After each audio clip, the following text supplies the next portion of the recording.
We will also forward to you the neutron star black hole mergers, for which you will have 1,000 square degrees localizations and NSBH that are closer to than 500 megaparsecs.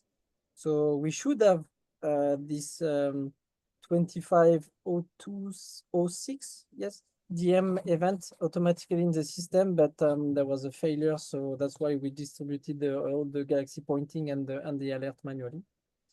And so final points that I do also distribute the black hole mergers, but for which the localization is quite accurate and better than 100 square degrees. I should also probably put a distance limit so that the only BBH you will be able to observe are the very, very close BBH, very well localized, for which we have the maximum, we try to maximize the chance to get a possible potential electromagnetic signal. What distance do you think we should put for the binary black hole? Because not all of them have optical counterparts. That's a good question. I think, dig into the GW catalog to see the distance distribution and to see where I cut. Because if I cut at a distance which is too close, we will never have any BBH, I think. Yes. But, okay, so I would say 200, 300 megaparsecs, something like that. I have no idea. I have to check. Yeah, okay, I think that 200, you're right that it would be rare to find a binary black hole, but the probability of being able to see anything would be also shorter. Okay, I was thinking a little bit less, like between 50 and like 200, but the thing is that by cutting the localization at 100 square degrees, it's also cutting a bit the distance horizon, because the closest event will be much well localized than the furthest event. So by doing this cut, we already, I think, more or less select the closest BBH, but I can't tell you if it's, I can't tell you the distance right now. So that's why maybe, yes, as Pierre-Alexandre said, we might cut at 300, something like that. Anyway, okay. there won't be so many BBH at such a distance. Huh? Yeah.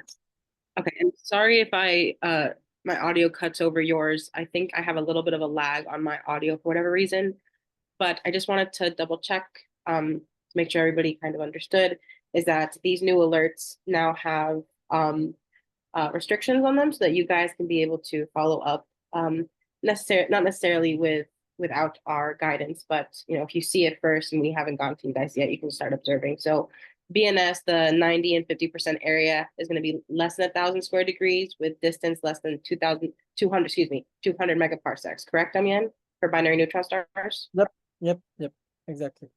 Neutron star black holes, the 90-50% area on these sky maps is also going to be at less than 1,000 square degrees with a distance maximum of 500 megaparsecs. So maybe you can see the screenshots that were made by Christina on this slide, showing you the typical alert message you will have on Slack. So you can see this alert message on GW alert channel and GRB alert channel for GW or GRB alerts. So GRB is for Swift alerts. I'm also making some tests sometimes in the test GW alert and in the test GRB alert channels, so that you can also see sometimes some alerts popping up here. What is interesting in the GW alert Slack message is, for example, the follow-up information. If you go on the bottom left, you will see that top on the screenshot on the top right, but on the bottom left of the screenshot, you have the follow-up interest and Kilonova peak magnitude estimate. This is a rough estimate on at which magnitude this kilonova would have the maximum brightness given the distance of the event, which is here like 3 gigaparsecs, so it's so far away, so the kilonova is going to be so faint. But at least it gives you an idea of how bright this kilonova could be at maximum brightness. And on the bottom left of this slide, you see the retraction message that we will also provide automatically once we got a retraction notice from LIGO Virgo. So this is also important for you to notice these retraction messages, because once you see that, you can stop observation and consider that this event is no longer of interest. For gamma ray burst, we don't have retraction notices. Usually some especially Swift, I think Swift is not retracting its event by notices. So we will tell you at some point if the event is not of interest for gamma ray burst manually. But the message telling you if an alert is coming into the system will be automatically provided. So by Slack, it will be automatically available in the Kilonova catcher website. And I'm also working on implementing the mail notification for those who have subscribed to the mail notification when they register to the KNC in the KNC website. This is not yet in place. I actually have everything ready, but I have some lags in sending mails to a bunch of people. Some people, the first people will get the message in the seconds, but the last one will have the message in an hour. So I have some delays here to work on, but this is mostly ready. I think that's all for this. I may have to mention for the people who use Astro Colibri application that I'm also sending now notification to Astro Colibri that a Swift GRB or gravitational wave event has triggered the Kilonova catcher community. And so the Astro Colibri team is going to put a flag on their event on their website so that you could see at some point. I will send you a screenshot when it will be ready. But if you click on an event on Astro Colibri, you will see a follow-up KNC tag that will be here, showing to the whole Awesome. world that we have been triggered for this event. So that's, I think, good, and it's a good link with Astro Colibri. So it's the first step with Astro Colibri, let's say. Cool. So now we have gravitational wave alerts and GRB alerts bots operational in KNC. Yep.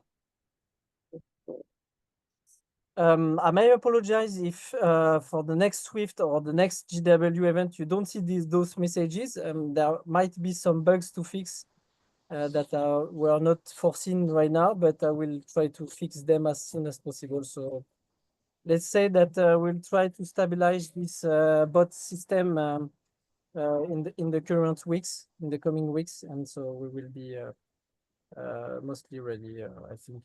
And don't worry, we will still be, triggering or targeting specific telescopes and the observations channel and all the new infrastructure we've set up. We'll still be contacting you guys. Yeah. This way you guys have, the information in one spot that you can always reference to in perpetuity. So it's on these Slack bots, it's on these channels always. And then Damian and I were talking about, different tactics for following up on these events. Try and go to the next slide. And so there's a few different things. So obviously Damian's focusing on stabilizing the alert system. There's plans to start ingesting the SVOM alerts. And then new Slack features, which is kind of what we wanted to discuss with you guys and get some feedback, which is, so there would be a new post in the observation channel with the title, GW event, the name of the event, and discussion thread for the follow-up. And then all follow-up discussion will happen within that thread. And so this will be able to help us track, organize, discuss events much better than with like the recent neutron star black hole merger, which was, straightforward, but a little bit all over the place. So what do you guys think of, there's an alert, and then in the observation channel, there's a specific message, and we start a chat in that specific thread. Do you guys prefer that or the way we're doing it now?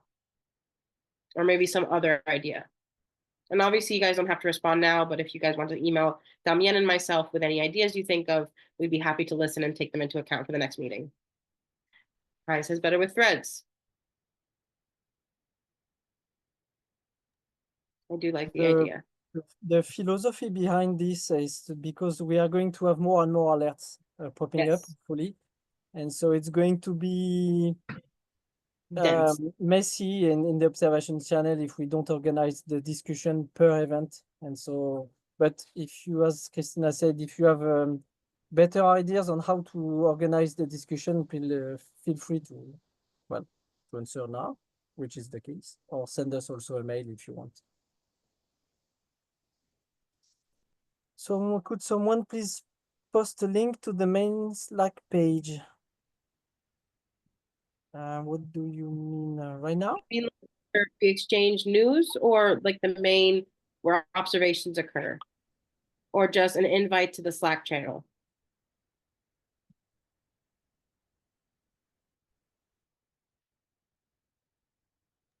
Okay, Okay, I can send the link if you want. Okay. perfect. Thank you, Damian. Alrighty, so what's next?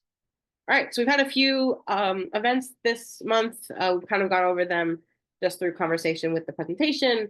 0219A, 0221, 02060M. You guys have been really great with follow-up. Thank you for all your observations, for your quick response, for your questions. Simone, Roger, Michael, everybody, thank you. Mark, I really, really appreciated it.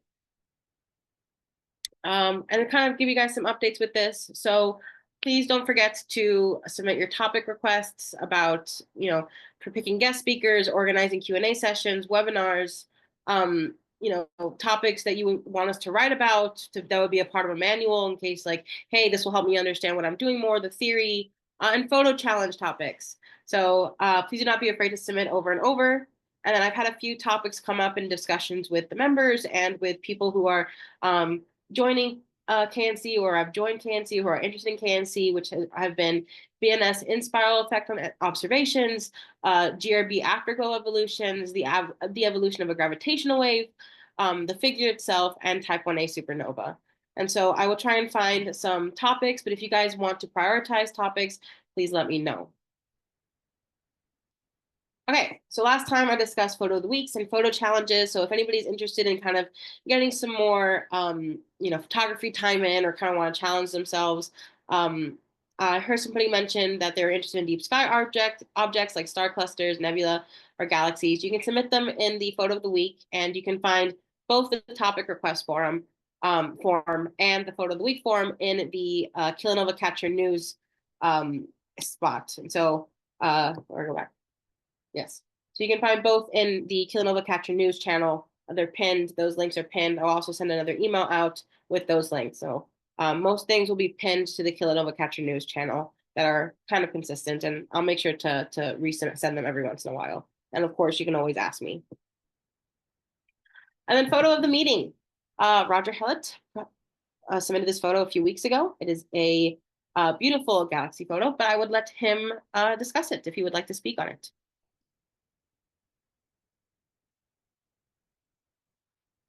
Roger, are you there? I think you might have stepped away. Hi, I'm here. Hello. Okay. Would you like to speak about your image? Oh, no, what to say yet? It was a very long and hard work during October, November, and December, and it's not finished. It's a beautiful supernova, still bright and very interesting to be followed, and was for me one of my most exciting time in my astronomer life, because I was on this object during more than 60 days every night, because in Chile we had a very, very good period of good weather, which is now finished since 2 weeks. And yes, what have, Wonderful. well, I love this image. I think this is spectacular. Well, thank you. Please submit so we can still have more of these to post and post to social media. I love seeing these images. I love seeing the work you guys do. All right, obviously discuss social media before. And then kind of the last thing we're going to go over today to kind of end the meeting. Ongoing speaker doodle. So fill out the speaker. I'm trying to fill out the speakers for the next few months based on your guys' interests. So please submit to the topic form what you want to be discussed. And try to specify like, hey, I would like this to be a Q&A session, or I would like this to be a presentation, or could you guys talk to us or tell us more about this? And I do appreciate your emails. I had a few people email me about things they think would make it easier for us and for you guys to communicate. I really appreciate that feedback. It makes my life easier. I don't have to go digging for opinions. You can find the topic forms pinned in the Kilonova Catcher News channel. And then the KNC pre-processing manual. So I've begun to read and watch over the submissions for my call for resources. I really appreciate your guys' work for that. We should see a draft for the manual before the end of March, maybe the first week in April. I do have a conference to go to in a few weeks. I'll be in contact with the writing group soon regarding this. And we also have a few ambassadors from Telescope groups across the nation, across America, that I've also offered to assist with their resources and their videos for the pre-processing manual. And I'll make sure to include all of that over the next few weeks. March, we're going to see the first separation of the webinar and the telecon. So we're going to have a webinar about 2 weeks from now. I'm looking for an auto translator for subtitles for Zoom calls to make those whose English is not their primary language, make it a little bit easier to enjoy these webinars, these talks. We have a handful of new members and some coming in that are trying to get everything set up. I'm very excited about that. Kilonova Catcher is now on SciStarter. So for those of you who do not know what SciStarter is, it is a program that is independent from NASA, but does work closely with them. And it's kind of like this giant Facebook or this giant portfolio of all the citizen science projects across America, the Americas. And I do believe there's some international ones on there as well. And you can kind of search through and make profiles for your citizen science project. And I made one for KNC, and it's gotten a lot of attention, and I really enjoyed that. I've been in talks with leaders within SciStarter about, they were the ones who got me in contact with the ambassadors. KNC is definitely getting out there. It's actually coming full circle. I've had people reaching out to me because they've heard about KNC through other people. There's 2 observatories in St. Louis through professional institutions that are interested in KNC as well for their students. And so I hope to have more news about that in the coming months. Yep, like I said, we're building collaboration between SciStarter and the ambassadors for KNC. And I hope you guys are excited for all the new changes that are coming to KNC as well. So Damian and I have been hard at work with everything, and we've been really enjoying it. So I think that is all the news I have. Thank you guys. If there are any questions, please let me know. But otherwise, we can sign off. Damian, any last messages? Well, I do have one fast question, kind of going back to Damian. There is on these alerts, you're saying they're posted on the KNC channel. Are you referring to the Slack channel or the KNC website where the tiles and everything are generated? So when I refer to the hashtag GW alerts and GRB alerts, this is in the Slack of KNC. So you have these channels on Slack, and for which you will see this alert message, the one you can see, for example, here in this slide. But in the parallel, the events are also automatically processed in the KNC database. The observation plans are produced for the telescopes that can observe the targets. And so in parallel, it's also available on the Kilonova Catcher website. That's why here, for example, if you can see here in this Slack, this is a screenshot from Slack here. And what you can see here, for example, if you want to have more information about the alerts, you can go to the GRB event page that will be actually redirect you to the Swift burst alert page. But you can also go to our KNC website page where if you click on here, but you will go to your dashboard actually, and you will see these alerts available. And your pointing will be also produced, and you will be able to upload your feeds file there. So everything is automatized now and available on the KNC website also. Would you, Damian, do you think we should also like somehow include maybe like you, myself, or anybody else who contacts them will put like the associated GCNs kind of in a response to one of these messages. Like they reply in thread to the alert and then put the GCNs that are associated with it. Do you think that's something we should do or no? Can you repeat, please? Sorry. Include so the GCNs usually when I trigger KNC or Sarah does Yep. there's a GCN that's associated with it, especially with GRBs like the Swift XRT refined analysis, which will provide refined coordinates. Yes. This is where we get a lot of the new coordinates, maybe a redshift from or a magnitude. Yeah, okay. We add or respond to like one of these messages in the in thread on the GRB alerts channel with the name of the GCN. Well, this alert, for me, this alert message is just notification. We should discuss all the things you are mentioning, Christina, if we have refined coordinates or if we have a redshift or if we have a detection from another group in the observation channel as we do before. Okay. But what is not implemented yet is, and what I plan to implement is to actually automatically create the thread discussion associated to this GRB event. So basically, Okay, so what just you put it will, there. Okay. yeah, what you will have in the observation channel is typically the title of this, what you can see here, GRB candidate, and I will put probably beside this thread discussion, and so that you will know that you have to reply to this message, automatic message, to discuss all these kind of things. In Okay. parallel, I think we process also the updates of Swift. So if Swift provide refined coordinates based on XRT or based on the BAT refined analysis, we may process this also. So this may pop up as a second alert in the GRB alert channel with refined coordinates. Okay.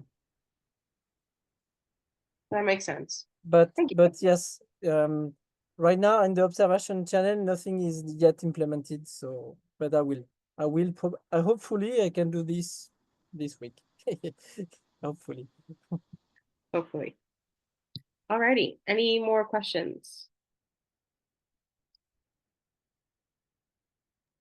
Yes, for Damien. Does the program for observer be different for each others, or we have the same program? You mean All for the same gravitational wave event? Yes, or tides, for instance. So what I have in mind is to provide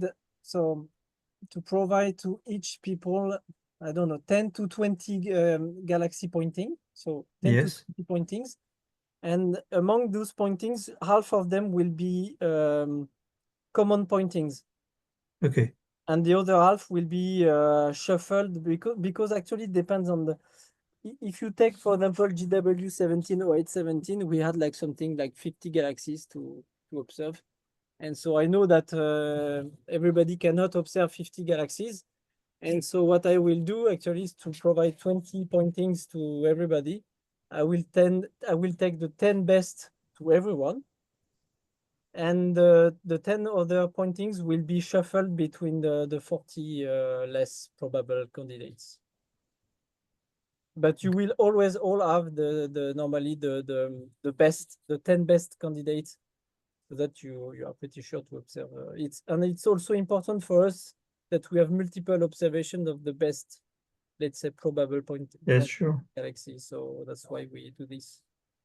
This is not totally ready, to be honest, and I hope to make this ready by maybe next week, something like that, because it's quite complicated with a worldwide network of telescope to select correctly all the galaxies. I'm thinking of making common pointings per time zones or things like that, because people in the southern sky won't see the same sky than the people in the northern hemisphere. So there is this kind of problematic to solve, but I hope to solve it in the current weeks.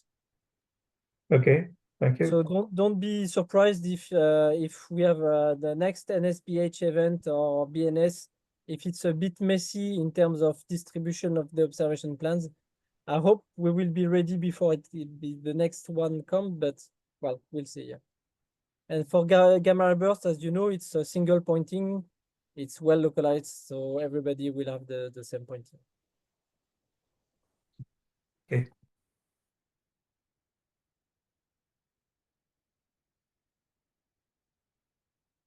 Any more questions?